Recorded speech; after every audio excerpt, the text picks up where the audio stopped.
I should say, he was born in colonial India to white parents, and he spent a long he spent long years of his early life in Burma, where he was part of the civil services as a police officer.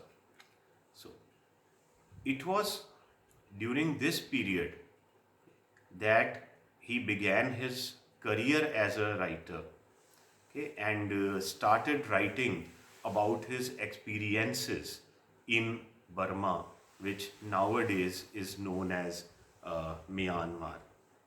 To be precise, he was an officer in the Burmese police from 1920 to 1927. Shooting an elephant deals with an incident which happened during this period. There are many aspects in this story which I will try and cover during this lecture while giving you the details of the narrative. Okay, as the title suggests, the story is about shooting an elephant, but there are other aspects in the story related with the imperial system, the British rule, colonial regime, okay, the experiences of a white man, okay, in an in an Indian setting, okay, and there are certain uh, humanist aspects in the story which cannot be missed, okay, which are very close to the theme and subject matter of this very interesting story. As a writer, as I was saying, George Orwell, whose real name, as I think I have told you, was Eric Arthur Blair. Okay, as a writer, he was quite prolific, and he wrote a large number of books, out of which Animal Farm and 1984 and a novel called Burmese Days, okay, are notable. Okay, they are very important masterpieces of literature. Now let us come to shooting an elephant. So as I have already told you, the story basically is about shooting an elephant. Okay. Now the story is autobiographical in nature. You have to, first of all, note this, that the story is autobiographical. It is based on the experiences of the writer, who was a police officer in Burma. Okay. The story involves the killing of an elephant who has turned violent. Okay. It is in a condition called mast. Okay. The elephant is mast, which is a condition in which an elephant turns violent and begins to destroy things and kill people. So this is the subject of the story at the surface level. But when you read the story, you uncover some very interesting things. Okay. In the first part of the story, the writer dwells on uh, the position of English people in Burma. The position of the white people in Burma, according to the writer, is characterized by vulnerability. What do I mean by this? Let me read one or two lines from this story to make my point clear to you. He begins by saying this: in Molmein, in Lower Burma, I was hated by large numbers of people. Now, this is the way he starts his story. He says, I was a subject of hatred. People hated me. So you can extend this to uh, to kind of understand the general condition of white people in Burma in the 1930s when this story was written. He says, I was a target of hate. Okay, people hated me.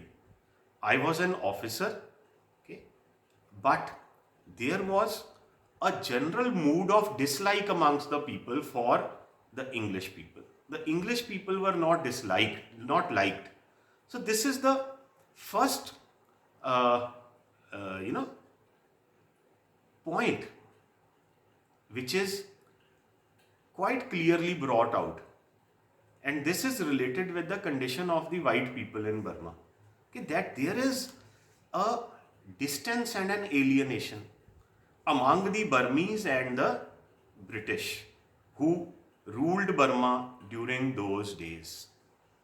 Okay, so they are not, because we obviously know that the British people were the rulers, okay, and the British system was not a very benevolent and a kind system. Okay, it was quite oppressive. So it is quite understandable that the journal there was a general mood of and the writer, in a lighter tone, okay, says that he was also disliked by the people around him.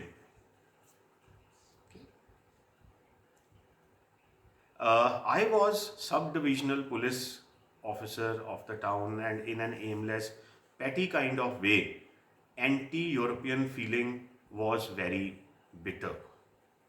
Okay.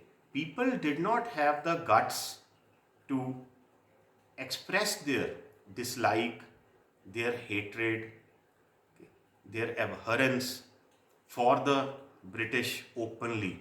They did it in subtle ways, like they would stare at the British, okay? They would trip them while playing football, okay, making them fall on the ground. They would make fun of them when they were at a safe distance. Okay. So these kind of experiences characterized the life of a British officer in Burma during those days.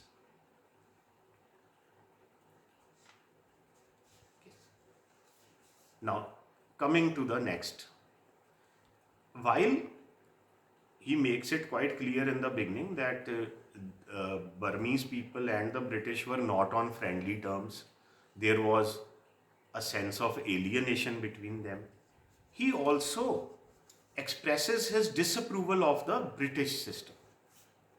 Now, he does this in the second paragraph, okay, where he says that for me, the British system, of which he was also a part, he says, and eventually he gave up his job as a police officer and went to England because of his anti imperialism.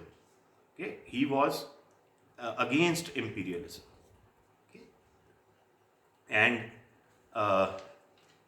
for at that time, I had already made up my mind that imperialism was an evil thing, and the sooner I chucked up my job and got out of it, the better. He says, it was very clear to me that imperialism was an evil thing. It was an unjust and an unfair, oppressive system of governance. Okay, the British had no right to rule over other races.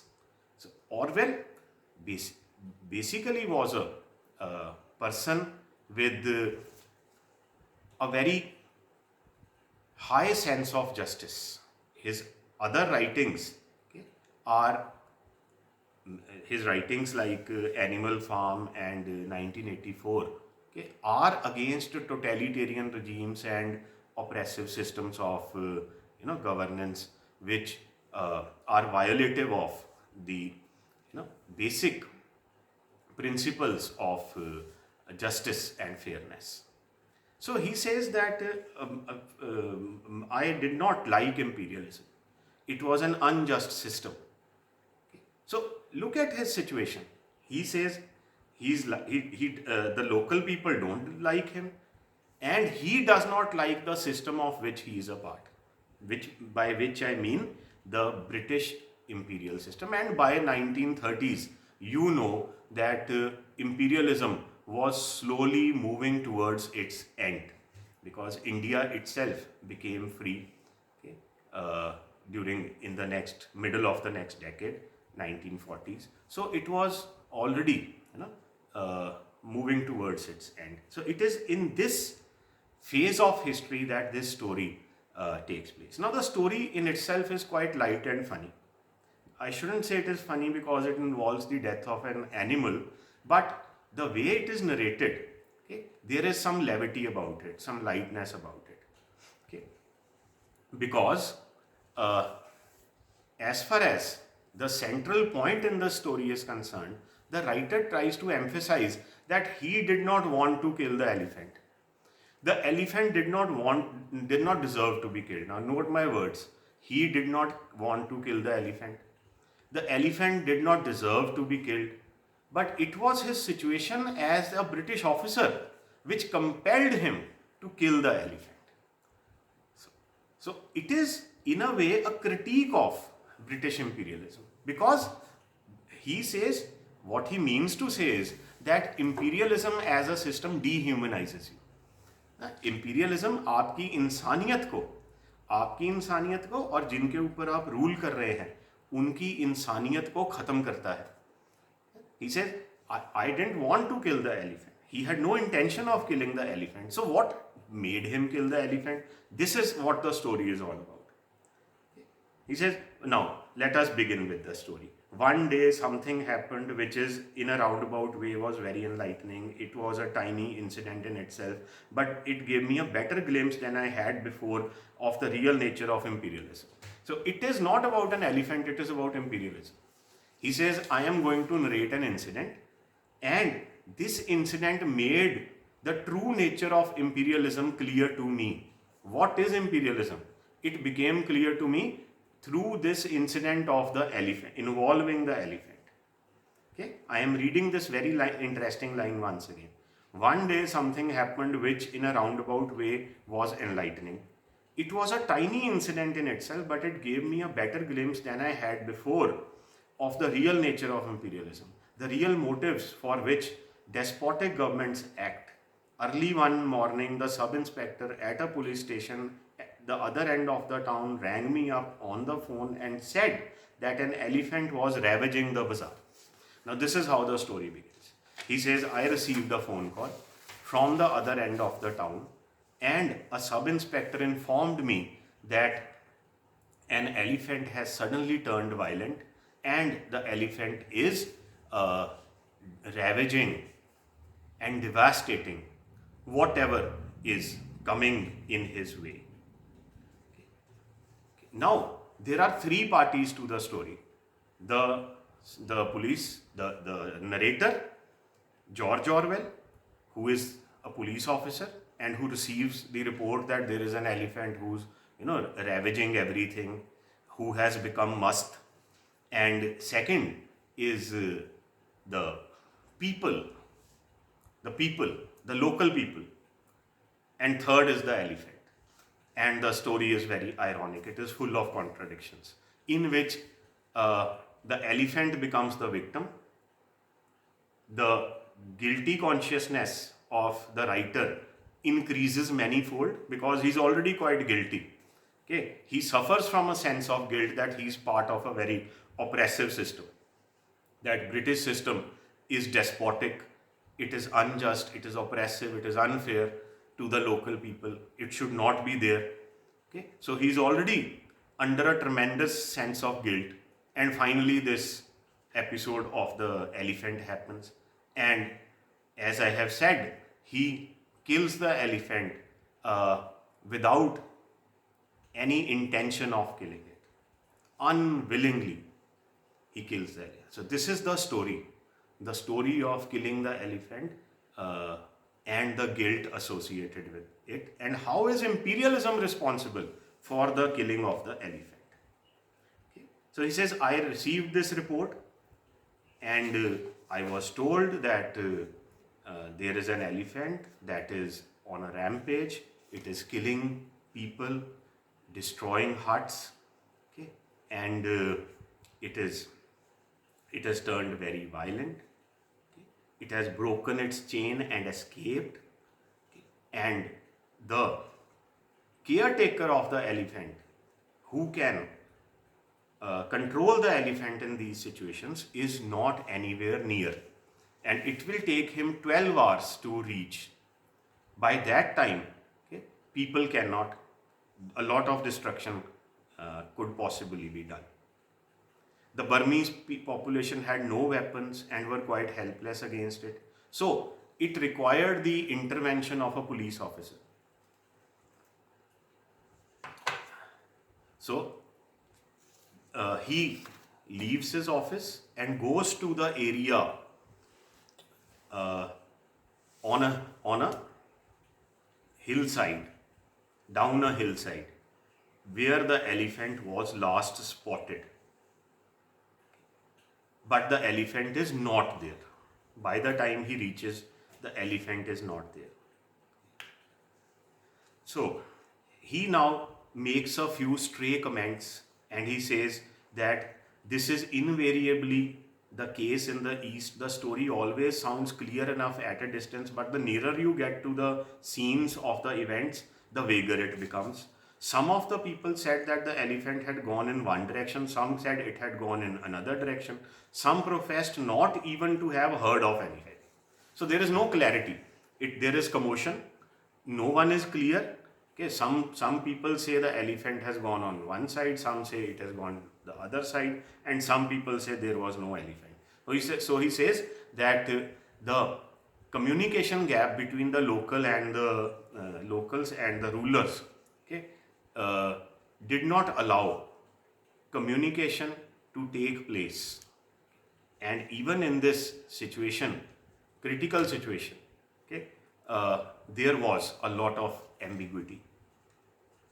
So then, at a little distance, he spots the dead body of a man who has been trampled upon by the elephant. The man is lying flat on the earth, on the ground, and his face buried deep in a hole. Okay, and that makes it clear that the elephant must have passed that way and should be somewhere around.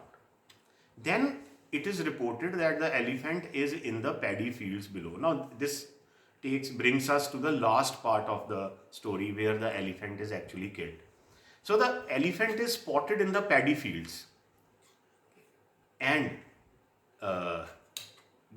in the meanwhile, okay, the narrator has already asked someone to fetch his elephant rifle, with which an elephant can be killed. So now this is very important. While all this is happening, a huge crowd gathers around this scene of the killing, where the killing is going to take place. Scene where the narrator and the elephant, okay, are going to become actors in a story. So a huge crowd, huge. Please don't worry. I am sharing this recording with you. I know everyone is not here, so I am recording this lecture for you. You can listen to it. There is no need for me to repeat. So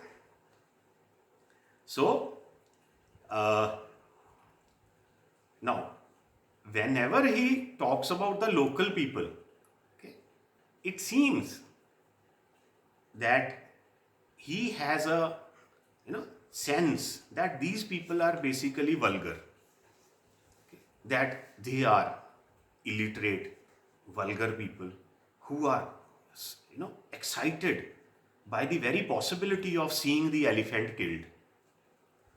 So he says that by this time a huge crowd had gathered. They had seen the rifle and were all shouting excitedly as I was going to shoot the elephant. They had not shown much interest in the elephant when he was merely ravaging their homes. But it was different now that he was going to be shot. It was a bit of fun for them. I had no intention of shooting the elephant. Sorry, I think I made. It was a bit of fun for them as it would be to an English crowd. Besides, they wanted the meat. It made me vaguely uneasy. I had no intention of shooting the elephant. I had merely sent for the rifle to defend myself. He would be the last person to kill the elephant because he is an intelligent, a sensible, and a responsible person. Okay? But he's under pressure because one factor is that one man has already been killed. And secondly, somewhere it seems he doesn't want to disappoint the crowd by not killing the elephant. He doesn't want to disappoint because the crowd is full of excitement and expectation. Okay? They would not, I mean, for them, if the officer simply walks away without killing the elephant, it would be a disappointment and an anticlimax for them. So the elephant is now there in the paddy field right before him, and the elephant is quite calm. He's not doing anything much which can be described as a mood of agitation or distress. Okay, so let me read this part. This is very interesting. I had halted on the road. As soon as I saw the elephant, I knew with perfect certainty that I ought not to shoot him. Now again he says कि मुझे पता था इसको मारने की जरूरत नहीं. It is a serious matter to shoot a working elephant. It is comparable to destroying a huge and costly piece of machinery. And obviously one ought not to do it if it can possibly be avoided. Why kill an animal when you can possibly avoid it? And at that distance, peacefully eating, the elephant looked no more dangerous than a cow. और यहाँ cow जैसा लग रहा था. I thought then, I think now that his attack of must was already passing. Okay? It seemed that now that fit of rage and violence was finally passing off. Okay. So now this is a moment of dilemma, whether he should kill the elephant, whether he should simply return, because the wise thing would be to return, not kill the elephant. There is no need to kill it. But at that moment, I glanced round at the crowd that had followed me. It was an immense crowd, 2,000 at the least, and growing every minute. It blocked the road for a long distance on either side. Okay, and faces, lot of excitement. Okay, the elephant was going to be shot. They were watching me as they would watch a conjurer about to perform a trick. They did not like me, but the magical rifle in my hands, I was momentarily worth watching. And suddenly I realized that I should have to shoot the elephant after all. And he says, fine. Suddenly it came to my mind. The realization struck me that I will have to kill the elephant because the people expected it of me and I had got to do it. I could feel their 2,000 wills pressing me forward irresistibly. And I was at this moment, as I stood there with my rifle in my hand, that I first grasped the hollowness and the futility of the white man's dominion of the East. And he says, when I stood there with the rifle in my hand, I suddenly realized the whole futility and the hollowness of the imperial system of which I was a part. It had become a kind of a joke. People of the two races could not understand one another. Okay. Then he uses the word mask. He says, I myself was not my true self. It seemed I was wearing a mask of a police officer and was being driven to do the thing which the crowd expected me to do. For it is the condition of his rule that he shall spend his life. It is the, it is the, a British officer is sentenced to life in which he has to make the best efforts to look like an officer. He has to fit in the stereotype of an officer. And at the same time, the stereotyping of the native also takes place.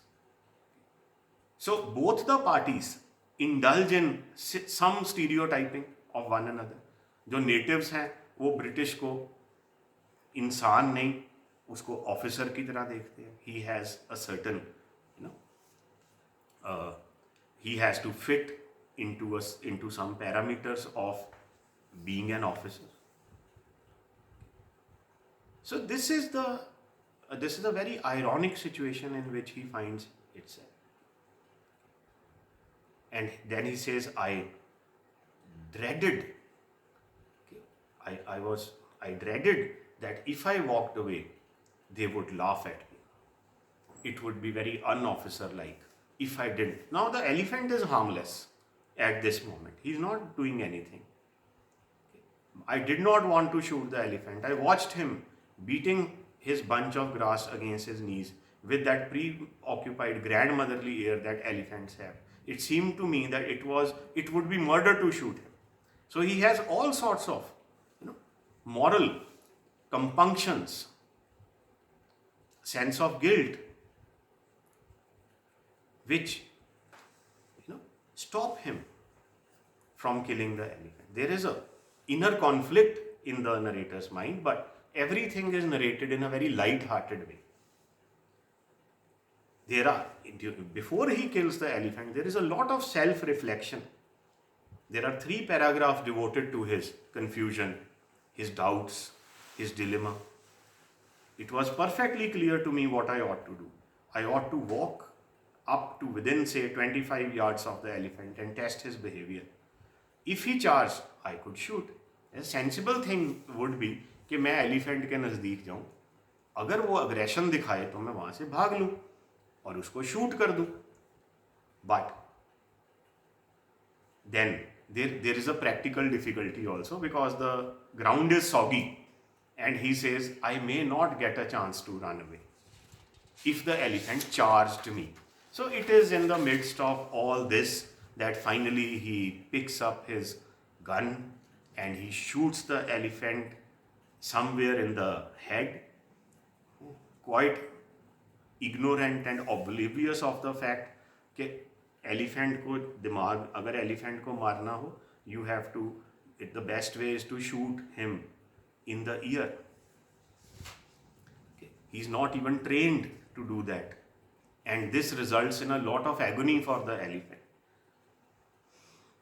I ought therefore, as the elephant was sideways on, to have aimed straight at his ear hole. Actually, I aimed several inches in front of this, thinking the brain would be further forward. So he's no hunter actually. So his shots have an effect. The elephant sinks on the ground. It is paralyzed, but it does not die.